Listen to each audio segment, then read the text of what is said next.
Hello and welcome to the FUTVE English Podcast in collaboration with World Football Index, a unique mix of fandom and journalism. FUTVE English is your one-stop shop for all things Venezuelan football in the English language, from the men's to the women's and the domestic leagues to the national teams. Today, I'm happy to bring you another episode of the FUTVE English Podcast, and it's somebody that we've spoken to before, both on the FUTVE English Podcast and on Todd's podcast, the Freekick Pod. Todd, welcome back. How are you? I'm doing good, Jordan. It's been a while. We were talking off air, and I'm glad to reunite and reconnect. And it's crazy just watching the connections that football brings everybody. I mean, you're a guy who was over in England. I remember you writing your book, and you were just looking for people to back the book so you can get it in print and everything. And now look at you living in Venezuela, working in football full time, and you'd love to see it. It couldn't have happened to a better person. Thank you very much, Todd. That means, I'm just looking at the date, that means it's almost 5 years since we first spoke. Wow, I hadn't thought of it like that at all. And the main reason we're here together today is to talk about a Venezuelan that has made a big impact at your club, a big impact in MLS in general, Philadelphia Union and Brujo Martinez, a success story for Venezuelan football in the US, and perhaps now about to be a success story in Brazil. Brujo Martinez has left. How does that make you feel? How does that make the fans feel? Yeah, so I think the fans are pretty upset with the move just because MLS still has 9 games left to be played. It's still in their season, and then playoffs start up. And so you're losing a core player for that team. They already moved on from Julian Carranza in the July window. They sold him to Feyenoord, the Argentine striker.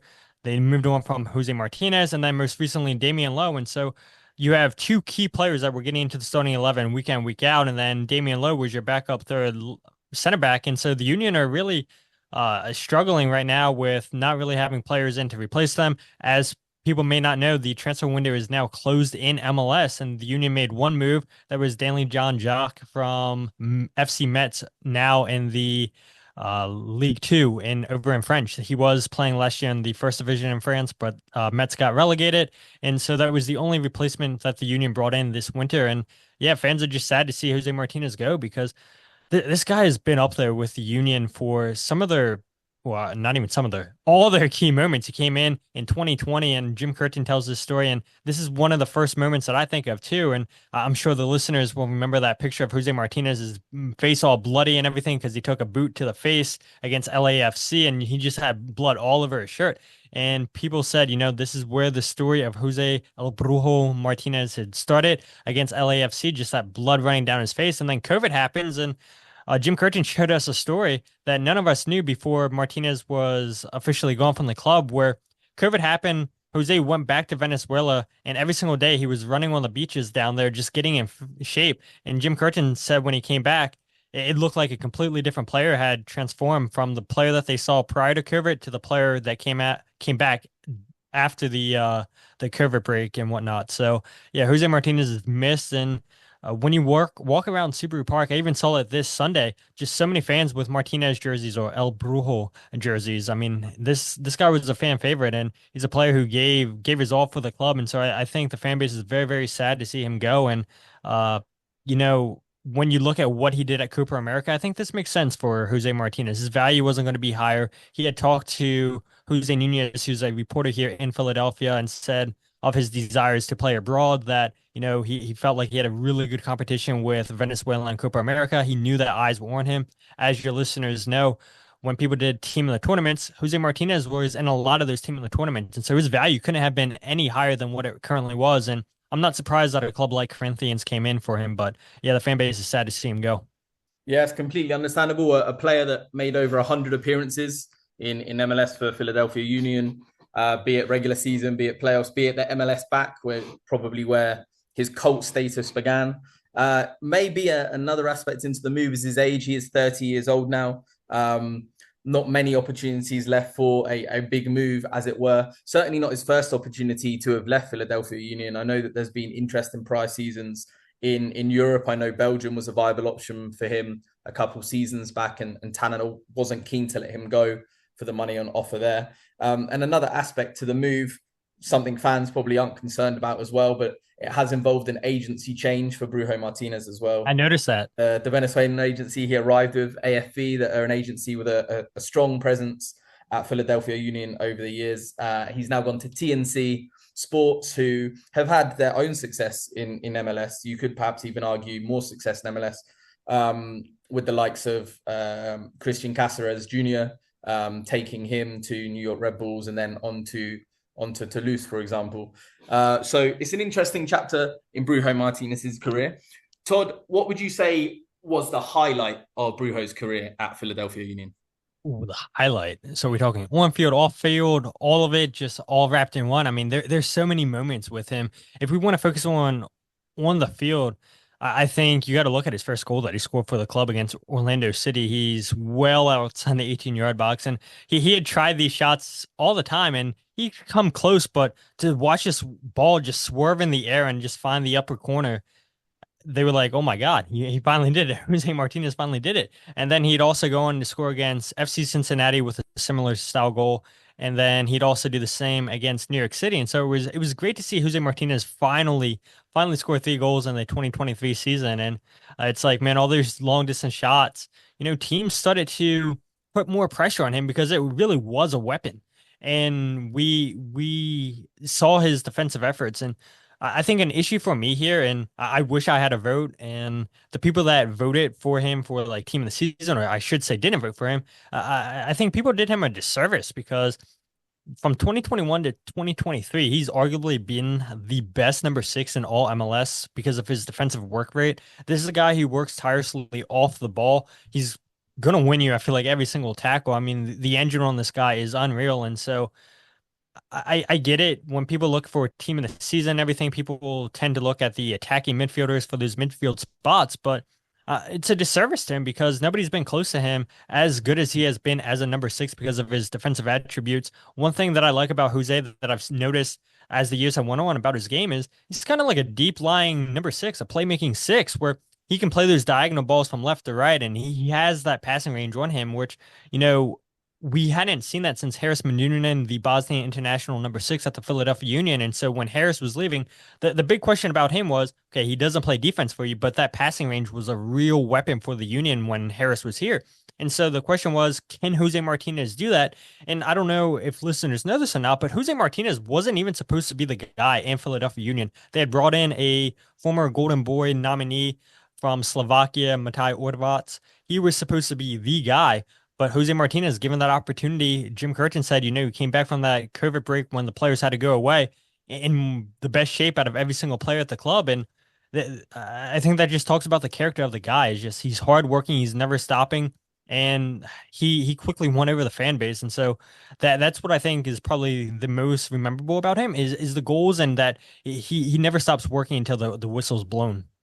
Yeah, and I think you picked up on a really interesting point there. In how perhaps some aspects of his game was overlooked, or just perhaps him as a player was overlooked. Interestingly, a couple of years back, I was working for a US-based agency as a scout, particularly for Venezuela. And it was interesting that in the one major window that I worked for them, I was fortunate enough to see the transfer requirements of quite a few MLS clubs. And Brujo Martinez was literally the blueprint that they were looking for in a 6. They wanted the next Brujo Martinez. They weren't listing attributes. They were just saying, bring us the next Brujo. And I think Brujo's story is something that recruiters in MLS, but also, maybe just across the Americas in general, should really take note of, because we can talk about Brujo as an exception, but we can also use him as an argument against some of these, I think personally, and I'm talking from a recruitment background, silly rules. And I'll use Brujo as an example. So often you see recruitment policies at clubs only wanting to sign players under the age of 23 unless they're already established in like a top 10 European league or something. Brujo didn't get signed by Philly until he was 25. You do not see many 25-year-olds leave Liga FUTVE to a bigger league and have the success Brujo has. That's not to say it's not doable. It's that the players there's not many players that get that opportunity. Brujo Martinez, again, wasn't particularly like a massively well-established player in Liga FUTVE either. He had 67 appearances, but that at the time, given the size of the league at the time, was only like 2.5 years, or the equivalent of 2.5 years playing every game. He actually started at the second team in Zulia, not the second team of Zulia, the second team in Zulia, the area, in the second division. So this is a player that didn't even break through late in general. He broke through late in Venezuela. And that's only going to happen more now, where Liga FUTVE has shrunk in the space of 3 seasons from a 20-team division to a 14-team division. So you've got 6 teams worth of players that no longer play in the highest division of Liga FUTVE. They're playing in Liga FUTVE 2, the second division, a league that's poorly covered at best by the likes of Transfermarkt and Soccerway, was barely covered at all a couple of years ago, isn't on Y Scout, isn't on SofaScore, isn't on these platforms that recruiters use.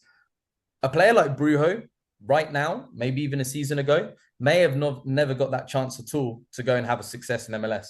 And like you say, that story that Curtin has released almost after the fact is testament to the kind of character Brujo Martinez is.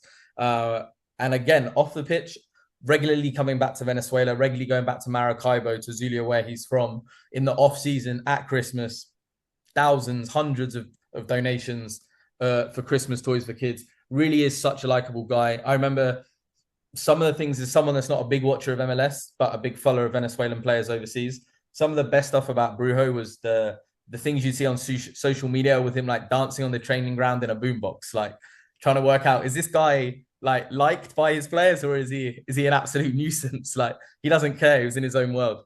And I think so much was overlooked about Brujo. You talking about his ability on the ball, hitting diagonals.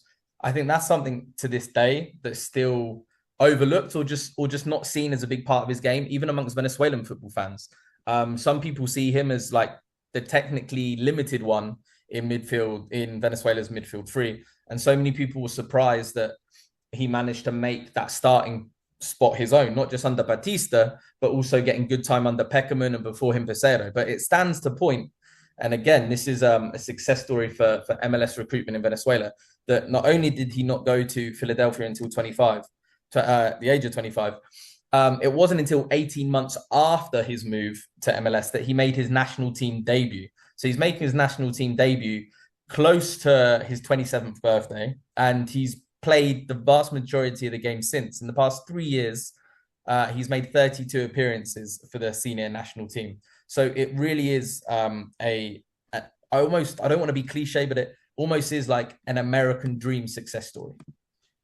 Yeah, I agree with you. And that's the thing. I think, the team put out a video. I know Apple TV, who has the broadcast rights for MLS over here, they interviewed him after the game. And, I've never seen Jose Martinez get emotional. You mentioned those videos, he's dancing, just having a good time. But, you saw tears coming out of his eyes. And I think for him, he realizes how special Philadelphia was, because it put him on the map for the national team. I mean, he's been a staple with the Venezuela national team ever since he's been in Philadelphia. And if he doesn't make that move, like you said, I mean, he probably doesn't leave the country. He probably doesn't get into the national team. Not saying that he couldn't, because of seeing what kind of character he is, just how hard he works. But those opportunities are going to be even slimmer than what they already were, going from Venezuela to MLS. And to his credit, like I said, wasn't even supposed to be the guy in Philadelphia, but he knew, let me go back home to Venezuela, put in the work, come back, and look like a completely different player. And it's mind-blowing to me to think about, this team without Jose Martinez, just because of how much he's meant to that midfield. I mean, I talked about it a few minutes ago, where it's a shame that when you look at his accolades here in Philadelphia Union, he's only made the MLS All-Star team one time last season in 2023. Should have been in team of the seasons, but the people that vote, unfortunately, they're only looking for those attacking players. But you and I know, the listeners know, the game's so much more than goals scored. It's about what you do off the ball. And what Jose Martinez did for this team defensively back in 2022, they set the least amount of goals scored in a 34-game season with 26. And a big part of that was Jose Martinez. This guy was unbelievable. And for people who don't know the formation that the Union play, they play a 4-4-2 diamond. So that means that Jose Martinez is left as the lone 6 in that formation. He has a lot of opportunities there, a lot of sole responsibility to protect that back line. And this guy, I mean, it didn't matter what attacker was going at him. he was always going to come away with the ball. And then you see him with the national team going up against the likes of Messi, against Neymar. And I remember, I think he'd actually won the ball off of Neymar a couple times when they were playing against Brazil, watching clips on social media. And yeah, I mean, this guy knows how much Philadelphia meant to him. And he, again, going back to the interview he had with Jose Nunez here in Philadelphia, he said that one day he wants to come back to Philadelphia and retire in Philadelphia. And he said Philadelphia is his second home. And you can honestly see that because of the opportunities that the Philadelphia Union have given him. Yes, the money is great. He was making a lot more money in Philadelphia than he would in Brazil. I mean, in Venezuela. Now he goes to Brazil where he'll make even more money than he was making in Philadelphia. And so, yeah, I'm sure the money aspect was great, but to look what it did for him on the national team and to show him become a player. When you say Philadelphia Union, one of the first players that came to mind was Jose Martinez. I'm glad you shared that story about teams saying, find me the next Jose Martinez. I had heard a similar story because he really was, for 3 years in the league, the best, number 6 in the league. And I don't know how the Philadelphia Union replace him. I don't know if there ever will be another Jose Martinez in the league because he was that good. Sure, there's maybe players that can be just as good as him, but to watch this guy rise through the ranks at 25 years old, that's a story I don't even think Hollywood could write.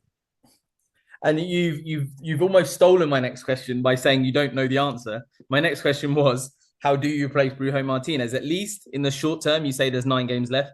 Who's going to fill in for him the rest of the season? And if you were putting together a blueprint for how to replace Martinez, what does that look like? Not simply the next Martinez, but those key attributes that need replacing. Yeah, so I mean, we saw Jesus Bueno finally make his first start since July 14th, July 17th against Toronto. You have to fact check me on that, but it's been a while since Jesus Bueno had got a start. And so he starts against Colorado Rapids this weekend as the number 6. We've seen him come off the bench as a number 8. And Jose is a curious case for me because I do think he can play as a 6, but I think his skill set's a little bit better at the 8 as one of those outside players. I don't think he has the passing range that Jose Martinez had. And then the other player the Union have been playing is Leon Flock, a German American. He definitely doesn't have the passing range that Jose Martinez had. And so I think it's important for the Union to go out. And I mentioned the only player they brought in to maybe try to replace Jose Martinez this window was Danley John Jock. I asked Jim Curtin, do you see him as a 6, as an 8? Jim says, he can play both positions. He can play in a double pivot. But looking at the scouting reports, talking to people in the club, it sounds like Danley's more of an 8, somebody that's going to be quick in the transitions. And so I think the Union don't have a replacement on the roster for Jose Martinez at the moment. I think, you got to look for a player that has that passing range that Jose Martinez has. Again, you were talking about how maybe the Venezuelan fans don't appreciate that part of his game. And that's something the last couple of years that I've really come to appreciate. And it's something that gets overlooked in his game. And one thing that I noticed with him playing with Venezuela, he'll play on the right side a lot of the times and get forward. And in Philadelphia, he'd sit back and occasionally the Union would interchange with their 2 8s and then the 6, and Jose would sometimes get out on the right hand side. And there was a couple times against DC United and I believe Orlando City where we saw him go on this just deep run on the right touchline, and he'd pull up and pull his hamstring. It's like, oh, Jose, you can't be making those runs, dude. It's like he's quick. He is very, very quick. But I think part of that just comes natural for him because he does it with Venezuela. And so Union fans wanted to see maybe Jim Curtin experiment with Jose Martinez as an 8 in the diamond formation that they played. But yeah, I mean, he was just way too good as a 6 to experiment with that because what he gives you defensively and his passing range, I think that's going to be key for the Union to try to replace is find a number 6 that, yes, has the defensive attributes that Jose Martinez had, but also the passing range because now, Jack McGlynn, who's one of their center midfielders, he is not great at defending at all, but he does have the passing range that Jose Martinez has. I think Jack McGlynn's the best passer of the ball, but the defensive qualities aren't there at all. He's a sweet left foot. But if you can find a number 6, and we'll see what happens with Jack McGlynn, the transfer window's not closed yet. There was rumors that he could potentially be on his way to Real Sociedad, but it looks like he's staying put in Philadelphia for the time being. I wouldn't be surprised if Jack McGlynn leaves in the wintertime, but you've got to find a number 6 that Yes, it would be easy if you can say, find me the next Jose Martinez. You said it. People want that in MLS, and that's going to be difficult to do. But I do believe in Ernst Tanner in this front office in the Philadelphia Union that they can find a player of similar qualities. But for me, the most important thing is the passing range. Somebody that can play those long diagonals because the Union love playing direct in their diamond formation. Mm-hmm. So Jesus Bueno is now at the age that Brujo was when Brujo joined Philadelphia Union. It could be his coming of age, but I do agree with you. I certainly see more of an 8 in his game than I see in Brujo's game. With the national team, Brujo was on occasion, probably 50-50, wasn't used higher up the pitch. I think that was mainly to press higher, certainly how it felt he was used under the current head coach, Batista.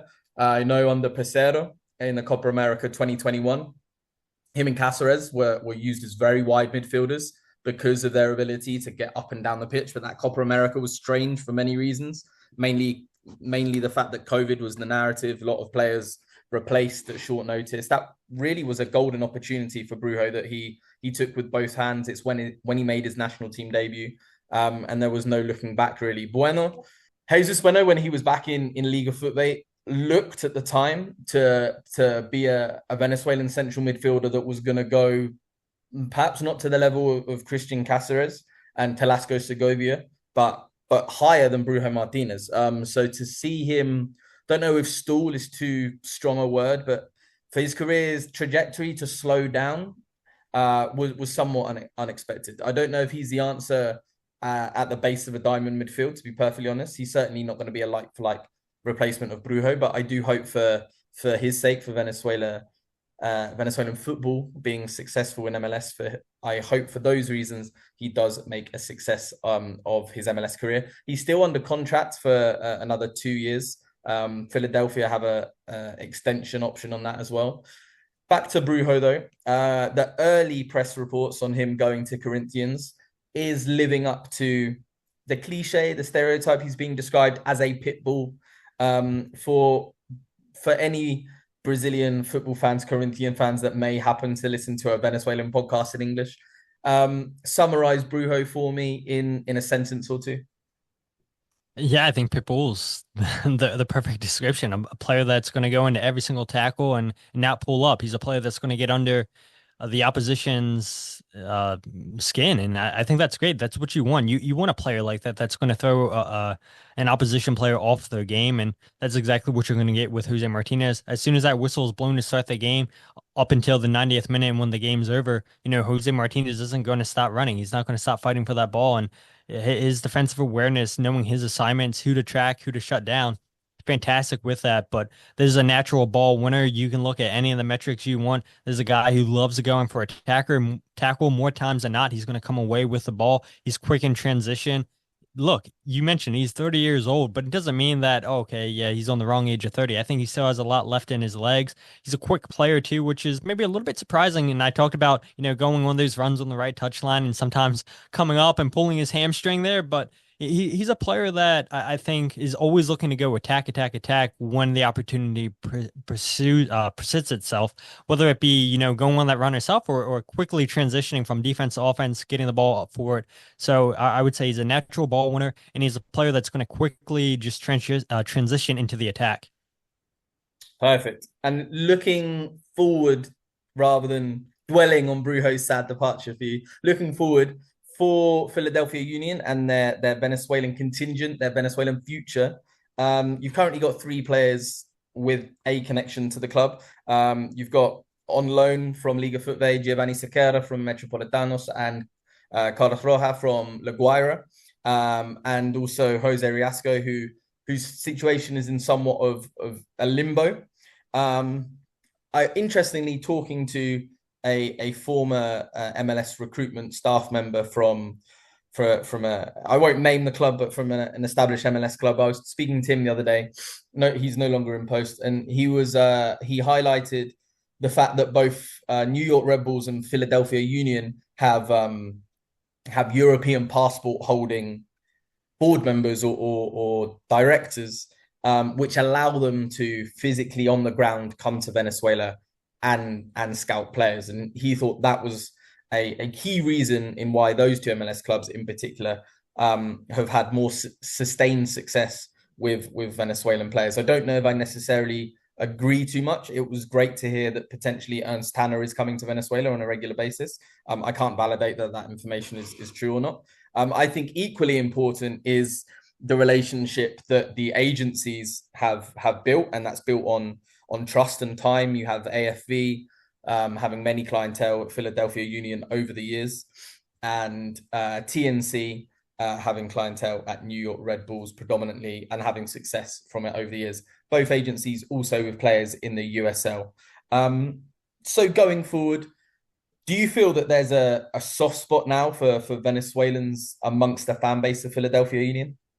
Yeah, for Philadelphia Union, I think for MLS as a whole, I mean, you can get on social media and just read after it was announced that Jose Martinez was gone, and they were like, "Oh, thank God this guy's out of the league," not because he's a bad player, but because of how terrible he was for the opposition to face, because he's that pit bull. He's a hard worker and he doesn't make it easy for the opposition. And so I think not only did Philadelphia Union fans appreciate his style of play, but so did the opposition, because they know that he was one of the best number sixes in all of MLS. And so, yeah, it's sad. And I think Jose Martinez is definitely going to light the way for that connection to just continue to happen for the Philadelphia Union going down to Venezuela. But I think it also opens up the market for just all MLS. You talk about Christian Cáceres, who was outstanding for the New York Red Bulls. And I don't know if Jose Martinez got to those levels, but both of them did not disappoint Venezuela. You also have Joseph Martinez, who we all know played a big part in that. And funny enough,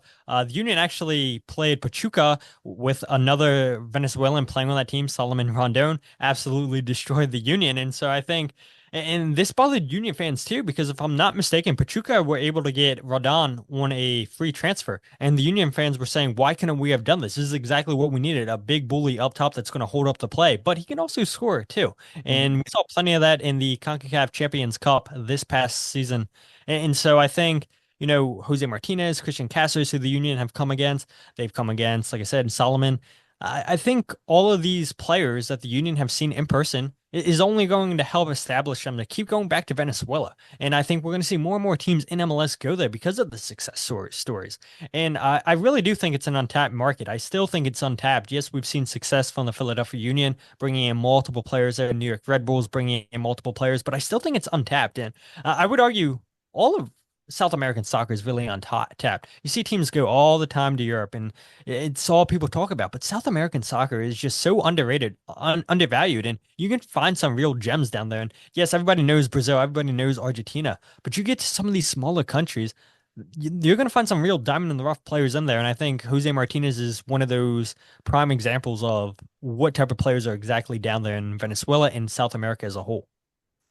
Well, it's very nice to hear you view Venezuelan football as so high potential and so valuable. It's not always the perception that Venezuelan football gets. It's not necessarily a negative one that it gets. It's normally an absence of one. So often you hear people say, I don't know anything about the league, or I don't know how to understand the level. I don't know where the level's at. But hopefully players such as Brujo, Joseph, Christian Cáceres will continue to lead the way. You've now got a young Kevin Kelsey arriving, not directly from Liga FUTVE. He was in Ukraine first, but now he's in MLS 2. He's hit the ground running, and you know there's plenty of other examples. Not just, good player. Yeah, not just recent examples as well. You know, you've got Venezuelans' history in MLS goes back to almost the start of MLS itself. Todd, it's been a pleasure to have you on the podcast again. Hopefully this won't be the last reason for us to have to talk. Perhaps we talk about Bueno's fantastic end to the season at the end of the year. Perhaps we talk about a new Venezuelan signing in January. But until then, thank you very much for coming on, Todd. Thank you so much, Jordan, for having me on. Any time you need me to talk about Jose Martinez, who's no longer at the club, sadly, or Jesus Bueno, or maybe some new Venezuelans the Union sign in the future, I'd be happy to come on here and talk about their impact with the Philadelphia Union. Until then, Corinthians fans, sounds like you're a lucky bunch. Thank you for listening to the FUTVE English podcast. Goodbye.